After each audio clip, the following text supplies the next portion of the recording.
Well, hello gardeners. Bryce and I are in Vero Beach, Florida today, and we are going to tour this lovely front yard. We're in Zone 10A in the Bent Pine community. This is the new section, and my friends Pam and Harold contacted us to create a design and install their front yard landscaping. So what they had originally here was the builder's package, and that's a typical thing that a lot of us new homeowners get. It was a great thing to get them started. We used some of the material within the package. However, it didn't really customize. It didn't fit the house. So when we met with Pam and Harold, we wanted to make sure that we fit the design based on the house. So we focused on the roof lines. We focused on how to anchor and really create some emphasis in the front yard. Kind of take it from that basic package to more elaborate, more stature, really fit the house, because the house is absolutely stunning.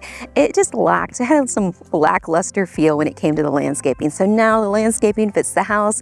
All in all, everybody is super happy. I wanted to share it with you guys so that way we can walk through and you can see some of these plant combinations and some of the things that we did in case your house has a kind of a similar feel or similar vibe and you're like, oh, I kind of see how that lines up. I kind of see how I can do this for my own space and really make this happen. And if those of you guys need more than that, if you're looking to have a landscape package done for you or an installation done for you, we offer both of those services. So we are a landscape design and installation company. We do offer a full landscape design package, like a full master plan that either you can work off as a DIY homeowner or hand it to a landscape company and then have this type of style embedded into your own space, but maybe work within your own community on it. Or if you're just looking for just a tough area that you're needing some work done in your own space, we do virtual consults. So it's a 1-hour consult with myself. And we kind of walk through your area, talk about some options and some ideas. I overlay it on my program so you can get a good visual of kind of what might work for your particular space. But reach out to Marissa. She'll give you all the details, all the ins and outs, and just see if we're a good fit for you guys. I'm hoping that comes across in today's video, and these are some things that you guys can take away. So let's just jump right into this tour. Come on.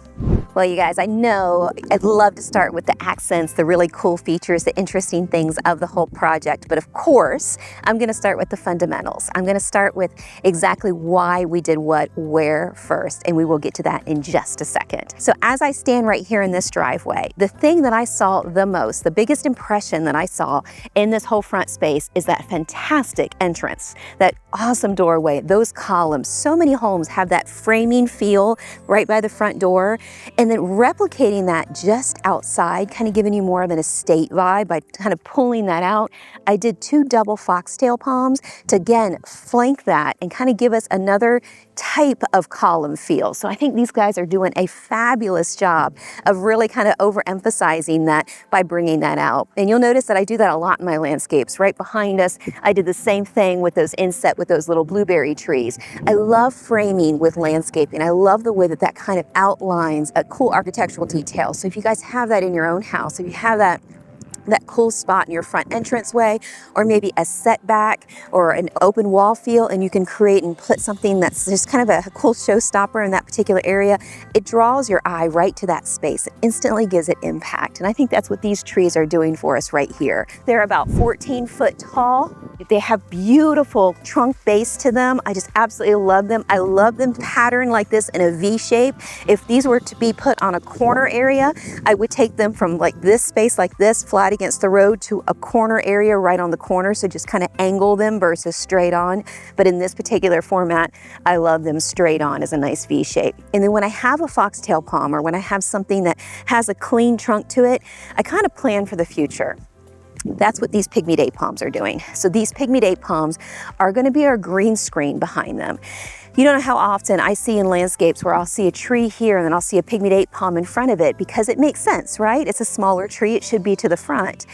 However, that does nothing to me. It kind of hides the whole impact of the space. I like a backdrop of something soft and fluffy. It gives you kind of an underplanting kind of feel. So having a pygmy date palm wrap around the rear side of it, kind of nestle it in, it makes it so where this tree, when it becomes 30 foot tall, this tree no longer disappears, because this tree, which is going to be 9 to 10 foot tall, is going to frame and wrap all the way around it, kind of giving it an under canopy type of substance. So that's kind of why I like to pair these two together in this particular spot. If you're gonna do a foxtail palm, it's ideal to do it about 7 to 8 foot off the house. This tree here is 8 foot off of the house. That way it gives you plenty of room to kind of be away from the canopy or the corner pieces of the roof line. And with the pygmy date palm, 4 to 5 foot off the house is ideal because these are such soft fronds. This is not gonna do anything to hurt the walls.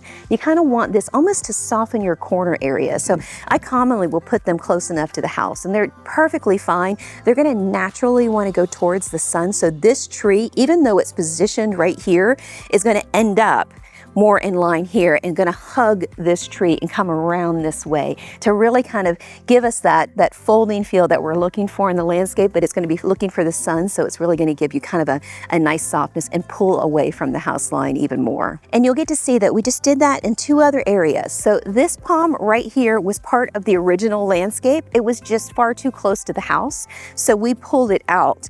Now, because the corner beds are not the front beds, we had more room to work with here. I pulled this tree out and then pushed this pygmy date palm, which was part of the original builder's package, relocated it back here and shifted it to the right of the tree a little bit, just to kind of give us kind of more of an anchor feel because we had plenty of room to work with there. And I did the exact same thing on the opposite side, the far right. And I love how each corner matches itself and then the 2 front entrance matches itself. So it gives it kind of a streamlined feel. And then it's a way to take your space when you're on the far corners of your property of extending it out as far as absolutely possible. So if you could take and wrap those trees and your accents, whatever they might be, further out on the corners and then really layer down from there, then you're gonna make your house feel like you're framing it, not that you're hiding it. So you'll notice when I put material to the front of a house, it's usually tall, linear, long. The only areas that I'm trying to keep a little bit of substance or thickness is just kind of to give that area a little bit of a backdrop. But other than that, everything near the house is kind of big and open. One design element that I really want to make sure to stress, to get across, one thing that I use on every single project is I definitely work with the layers. As you guys know, I love the strategy of having frame trees, having backdrop trees, but bringing in the depth. To me, that is one of the biggest things that get missed on your traditional builder's package. They'll bring in big trees because you have to have a certain amount of those, right? They'll bring in some rows of bushes because you have to have a certain amount of those. But nobody calls for depth. You really need that layered feel. You need your larger, your stature trees, but then you need that backdrop, that intermediate mix, those layers that really kind of add a little bit, just kind of really draw your eye from the bottom all the way up instead of from the bottom to the top and then you lose out in between. And because we don't have big lots here in Florida, it's hard to do that because there's not a lot of space. So you got to make sure that you really hit key areas to do that in. And that's kind of why when I'm focusing on design, that's one of the first things I'm looking for. Obviously, where the big trees are going to go. Next, where's the depth going to go that's not going to cover critical areas. You don't want to put your depth right in front of that doorway or right in front of that main window that you want to see. You want to put it in key areas, but you want the whole landscape to come together. So I feel like this house did that pretty well. I feel like we have open areas where we need them. We have depth where we need them. And we have the color, the impact, the layers, you know, some cool accent features. We have all those things where you need them. So I felt like this design came together. Now this is a really young design. So kind of keep that in mind. As it matures, it's really going to grow into seeing those drifts and big groups of color and all those things come together in a matter of 6 to 8 months. That's all going to come together. But I want to show you guys this because this is the time that everybody's out in their garden planting. This is the time to really get out there and enjoy it in Florida because the next few months are going to be gorgeous. They're going to be perfect to be outside. Drawing some ideas, kind of putting this together, put this on paper for your own particular house, and hopefully that'll help you. And then if you need more than that, give us a shout because we would love to help you with your own design. But let's jump into this front section of the garden and how I created the depth here, and then we'll work into the next section of the bed and where that depth lies there. In this particular area, we have several different varieties, different heights of trees. And that's kind of where your eye kind of rests, right at the intermediate trees, that 5 to 6 foot range. So if you're looking at this space here, there is not a lot of room here. This is pretty much an easement just past this 5 foot mark at the edge of this bed. So we're having to fit a lot of material into that space or a lot of impact into that space. So we've got, you know, the depth here with the pygmy date palm, something around that 5 foot range right here of height. We go up to the foxtail palm. So you can see we're doing this with different heights of the varieties of trees. Then it drops back down to this double Christmas palm, then back down to this pygmy date palm, and then back up to the foxtail palm. Next thing it's going to go into is the agaves in that list. Then it goes into your intermediate bush plantings like the crotons or the variegated arbicolas. Then it goes into your foxtail ferns for the lower. Then it goes into your ground cover like the Blew My Mind. So you kind of see that you take those levels and those layers from your smallest plant of your ground cover all the way to your biggest tree. And that's that waterfall effect. That's what, when it comes together and you're like, I kind of don't know why I like that landscaping over maybe that landscaping, but it just works because that's exactly what you want to do. You want to layer it on your house. Hit the hot spots of your house, but bring in those layers to give you that height, that intermediate depth, that lower depth, and then again, the layering effect with your plants. And then you're golden. All right, so next we're working on the accents. Now it's time for the dynamic things, the things that are gonna just kind of pop and really catch your eye. And to me, agaves do that so well. It just about anything vertical, agaves, dayun palms, birds of paradise, anything along those lines, that's what draws your eye, giving it something vertical. Then you can really wrap color in different layers around those features. So right here we have 3 false agaves. They're planted about 5 foot on center. So they're planted about 5 foot apart from one another from the center of each plant, really giving them kind of almost like a triangular formation around this area. I didn't want to hide the house. There's not a lot of wall space on this particular area, but we have so much weight on the right side of the driveway that I couldn't put that much weight, that many palm trees like we have on the right side as we need on the left. If you don't have that kind of room, do that with features. Do that with something substantial, whether it's a water feature or a statue or a grouping of really cool plants. Do that in that area. And I love having an open wall to work with. I could have put something on the walls themselves. I could have done something along those lines, but I really do like the way these false agaves frame this front bed. And we had the challenge of the propane tank that sits right here that goes this whole length. So it really kind of forced me to push this bed forward and engulf a bigger planting here with some lower ground cover. So you guys know what that's like. You have to work with what your yard dictates. And then once you have those features like that in place, then you can dial in little clusters, little pops of color around them because they're almost like the supporting cast in a great movie. You know, you've got the movie, you've got the features, you've got the stars. Now it's time to bring in the compliments. Now it's time to bring in the lipstick and mascara, the things that are really going to showcase those things. We have a backdrop of beautiful mammy crotons. They could stay that size forever if the clients want them. I love the rounded formation they give. I think leave them just like this. They can let them chunk out a tiny bit, but overall, I wanted to bring them in with some good size. Now, when you have smaller plants or dwarf plants like the mammy crotons, it's a good idea to bring them in at a 7 or 10 gallon size because that's really going to give you that instantaneous layering. If I brought them in because they're such a slow grower, if I brought them in at a smaller size, it's going to take forever to really get them to kind of create and do this type of look right off the bat. The cost difference isn't huge. Better just to get 5 and do it first time, the big material, dwarf material at a larger size if it's your backdrop, so you don't have to worry about trimming or shaping. My clients are kind of golden. They just kind of have to continue doing what they see here. It's not going to be a lot of maintenance for them to figure out that these are higher, or those are less high, and those are less high, and those are less high. So they kind of, the pattern's already in place. They're just maintaining the pattern from now on until they don't have to any longer. All right, you guys, so let's get back to the accents though. So you can see that these 3 are doing the trick right here. And then of course, anytime you have something on the right side and you're able to replicate at least a piece of that, it doesn't have to be the same plant, but a resemblance of that type of feature on the opposite side, then it really gives you a good feel for it. Like you've got good balance. So we've got an agave on that corner just to kind of give us a little finial of what we experienced on this side over here. So you can kind of really see the balance. However, this is a fun thing because, and this is going to happen. It's going to happen to all you landscapers out there, all you gardeners out there. You're going to have one of these features that are going to just pop up in your garden. You're going to be like, okay, what do I do with this? So this is a giant propane tank right here that goes the expanse of this area here. I put some ground cover here. That way, when they do need to get in here, they can easily trim back that little edges of the ground cover. It's plenty far enough away for them to do that and access this space. But because this bed loops out at such a weird way right here, because I had to encompass this instead of leaving this in the grass like it was originally left during the builder's package, I incorporated another pop out feature. So bringing in this cool coquina boulder with some nice grooves in it and some nice curves in it to give us little areas so that where we can accent around it. I thought was just the thing that we needed, because sometimes you can't cover something, lay over plants all over this thing and cover this up because it needs to be accessed. The best thing that you can do is draw the eye somewhere else, and that's exactly what this feature does for it. So this whole purpose of this is going to really captivate and say, oh, what's going on over there? That's kind of interesting. I kind of like that look. So that's exactly what this feature is meant to do. Now, this is really going to come together as this landscape grows in. It's very young, but you guys can see the potential. You can see the possibility of how cool this is going to be. We took this boulder, we angled it up. So all you do is you kind of tilt it forward, pack it with soil on the back side of it, and then kind of angle it into where it looks like it's coming right out of the earth, like it's really just naturally that way, and then halo around it with whatever plants of choice. You guys know I love the foxtail ferns when it comes to boulders.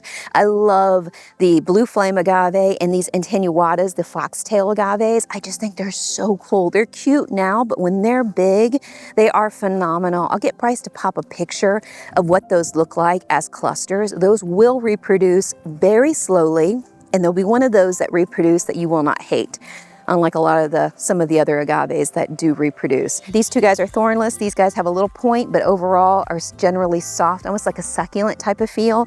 Those have absolutely no thorns, easy to work with. And when they reproduce, they like crown out, they rosetta out, a lot like a succulent does, which makes them even more beautiful as they get older. I wish they did it faster, but it'll take a couple years for them to really start to do that. But you can kind of see how this is a break in the design.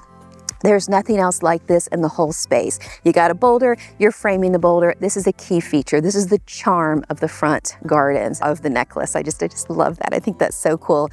And then we went with the tough stuff. You know, we went with things that are really gonna hold up. We've got some Pinocchio crotons to the back. These guys are gonna get big and chunky. They stay full to the bottom. So you're gonna have color up here all the way to the base. These are a great plant to not have to worry about having to cover those bases. You can leave those bases exposed because they're going to be gorgeous, full of color from top all the way to their base and be stunning backdrops. Variegated Obercola, because Pam and Harold had tons of these. They had so many from the original builder's package that we used them and relocated them within this landscape. We did that with several things in this garden, you guys. So even if you got the most basic things in your landscapes that came with your builder's package, don't be afraid to reutilize them into the garden, because sometimes it is worth it. Variegated Arborcolas transplant super well.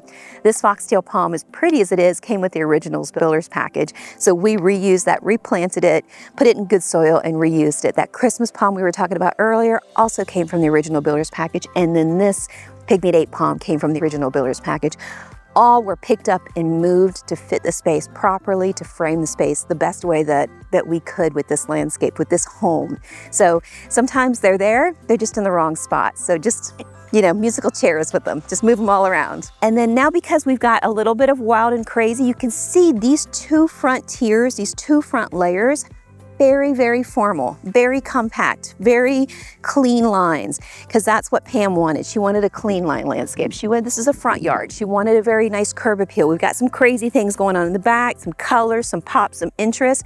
Now it's time to take and border these things with a nice, precise line, with the gold mounds, with the Carissa boxwood here, with the Bloom My Minds. This is, we're just tapering and paring back the front of the garden, letting the crazy be in the back and the more controlled plants to the front.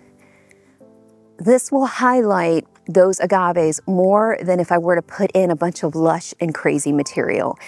I had a little room for a little touch of a variety of a different color. So we've got 4 and only 4 Taiwanese dwarf ixoras right here. And then on the left side, I did the same thing for just a little pop of color, just for just a little swath. And you guys see how I curve them.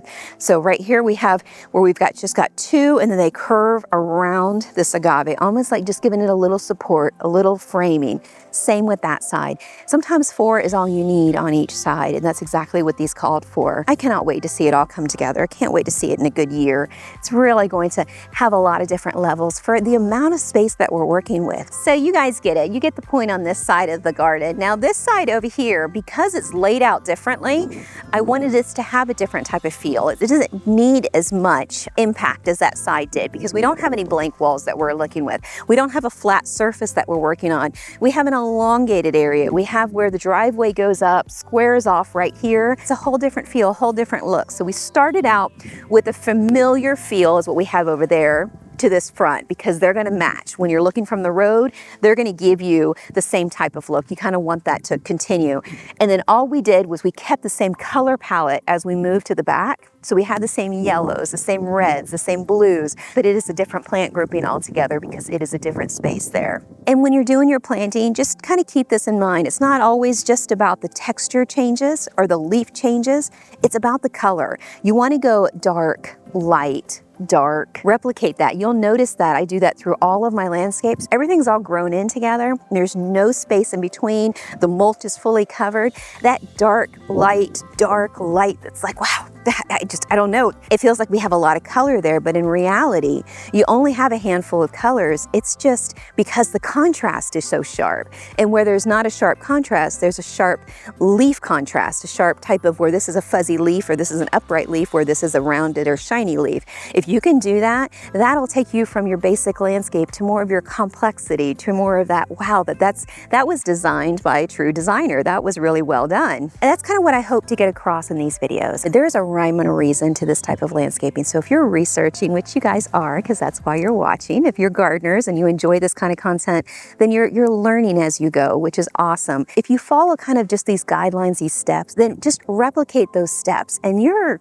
set for success. And, if you put things all willy-nilly in and you're kind of not sure why you don't like them, a good reason behind that is probably because some of those steps got skipped. That's kind of the beginner mistakes that a lot of us make. I've read some comments this morning that I just warmed my heart from my last video, and I get them through several different videos throughout the year, and I absolutely love reading them. Those of you guys who have purchased things because you've seen things on the video or you did this process, this particular layout, and oh my gosh, it turned out so great, and you're all excited about it, and you're sending it to me in a comment, that feeds my soul. That's a big part of what we're doing here. Just the community, the interaction, the, hey, I did this and it worked. Imagine that. I'd love to hear it. And then I'll tell Bryce, hey, did you read this comment? It's super cool. That just gives us some really good energy. So I appreciate you guys just, taking your time out of your day to respond and say, hey, I tried this, it worked, it was cool. Or I liked this that you said here, as you said there. Keep that coming, because those are the kind of things that I want to make sure to reincorporate, because I know that hit home with somebody. That really made a difference. And that's pretty darn cool, I would say. So, all right, so let's just jump over here to this front section and then we'll continue with the video. All right, so we're now on the inside of this big paver driveway. This area is huge. So we didn't have a lot of room to work with, but I knew that because there's so much driveway space, so much big wall space on this house, the scale had to be something substantial. We couldn't kind of leave this area out. So we did what we could with the little bit of room. We have 4.5 foot of width along this side here. This is one of those trees that came with the original builder's package. So I incorporated here for, you name it, some depth. We needed some depth right here, some lower impact considering we had 2 big trees on either side. So again, we are back here in the middle where we dropped this down in between the foxtails, in between the pygmies, to give us that other layer of tree height. So this is playing with those numbers. Now, I know many of you guys are probably gonna be like, why didn't you put this dead center of this flat spot? Because in reality, when I would be laying that out on a plan, I'd be looking at that and saying, okay, this bed needs to be centered on this driveway. And in most cases, that's absolutely the way you want to do it. But because these 2 beds blur the lines of these corners, I actually focused in on the center between these 2 planting beds, because we have a big double foxtail palm here with a pygmy date palm here and a big landscape bed that wraps around this corner. And then we had the same thing that drops down this way. I wanted to make sure that this tree is more centered on the landscaping and not centered on the hardscape. And I see that often in a lot of even architectural plans, I'll see that often, where they're not actually thinking about the home or the footprint. They're thinking about the line items and how things match up. You kind of want to visually make sure that your landscaping depth is right where it needs to be. And because the neighbor had another tree and a plant grouping behind there, I felt dropping this down was going to be the better solution for this particular area. You guys will have to let me know what you think. Should it be centered? Should it not be centered? But that leads us to this small little section over here. Now, this was a little bit of a tough one. This is an easy area, you guys, to over landscape. I see it all the time. There'll be 3 or 4 tiers here and it'll go to town. I have been guilty of that myself because I have a hard time. If there's room, plant it. That's kind of my thought process on things. But that's not always the case. Sometimes you've got to let everything else work around it and then let this be an easy care situation, because that's exactly what this will turn into. This was their problem from the beginning. You can probably tell why, because I can barely see because I'm standing right in the sun. This is full sun, morning to night. This area gets crazy sun, crazy hot. You get the heat from the wall, you get the heat from the pavers, it bounces into this area, and there's very little soil on this planting bed, so it's like fries. So one of the things that I love to work with in these areas is either like a foxtail fir, a Carissa boxwood, or if we need something more dressy, a little bit more color, the dwarf alamandas. They get bushy, they get 3 by 3, so they go out this way and come up to 3 foot tall. You do have to leave room for them to do that, and that's exactly why we have nothing else in this bed. They'll bush out and become just a nice clustering of yellow and greens right here. These bloom 10 months out of the year, so you get tons and tons of that tulipy kind of color. Great little plant, and they don't get the legginess that you have to worry about with the regular alamandas. If I put the regular alamandas here, they would get a little bit taller. However, you'd have to put a skirt at the bottom, and I just didn't feel like there was enough room for both of these in this particular environment. I did have a little bit more room in the opposite side, so I did do that here. Because we had this extra little bit of width here, I was able to put Carissa boxwood. Again, I didn't go with anything too crazy here, too delicate, no blew my minds, nothing that's too super soft. I went with something that was tough, had a strong root base that could really handle this type of heat and flourish. So these are going to be a great dark green outline to a more paler kind of chartreuse kind of green in the leaf here with the bright yellow tones of the flowers underneath this window. And I just think that that's going to be a nice complement, a nice bit of just enough, because we did enough everywhere else. It'll just kind of be the little finishing touch. Kind of need a little bit of subtle feel, and that's exactly what these two planters are offering in this space. This is going to be a nice low maintenance area for them in the future. Because we had these 2 setbacks, we have 2 blueberry trees really fit in this spot nicely. Blueberry trees, for those of you guys who are not familiar with them, can stay this size forever. You can keep them this height by just trimming these tops off and then kind of just softly pruning along this side as needed. You can let them get 6 to 8 foot tall. I've seen them 25 foot tall, or you can keep them 6 foot tall forever and ever and ever. They're a great choice if you guys have just that perfect little nook that you're trying to frame the architecture of a house. I think they do a nice job of insetting, and they just don't get too crazy on you.